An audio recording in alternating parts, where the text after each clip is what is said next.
Praise the lord. దేవి నామానికి మహిమ కలుగును గాక. ప్రభు అయిన యేసుక్రీస్తు నామంలో మీ అందరికి శుభాలు తెలియజేసుకుంటూ దేవుని బిడ్డలారా, మరి మీకు ఆయుష్ పొడిగించబడాలి అంటే ఏం చేయాలనే మాటను మీకు తెలియజేయాలని ఆశపడతాను. మీకు ఆయుష్ మరి రోగం వచ్చినప్పుడు, మనకు ఆ దీర్ఘకాల వ్యాధులు వచ్చినప్పుడు, నేను త్వరగా చనిపోతా, నేను ఇంకా నా మరణ దినాలు సమీపంగా ఉన్నాయని భయపడుతూ కొందరు భయముతోనే చనిపోతారు. మొదటి వారు. రెండవది, వాళ్ళు ఆ రోగానికి ట్రీట్మెంట్ తీసుకుంటూ మధ్యలోనే ముగిస్తారు.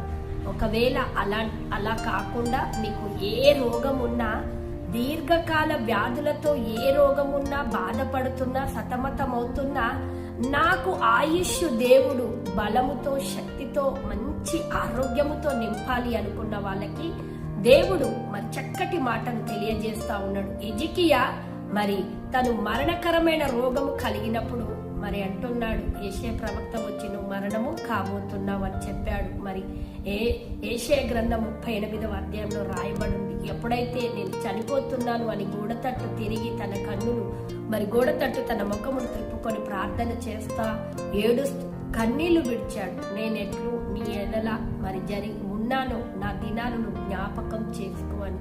మరి హిజ్కియా చేసినటువంటి ప్రార్థనకి 15 సంవత్సరాల ఆయుష్ను పొడిగించాడు. మీ ఆయుష్ పొడిగించబడాలి అంటే మొదటిది మీరు కన్నీటి ప్రార్థన చేయాలి.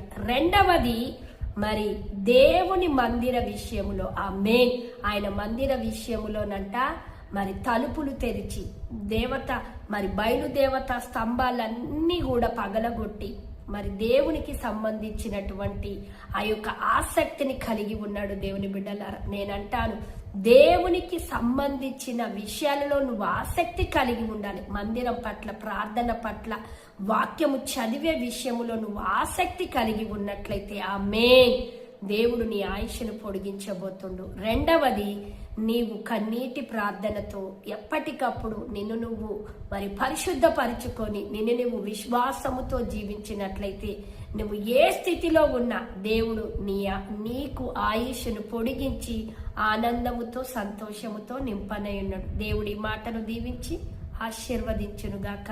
ఆమేన్. God bless you.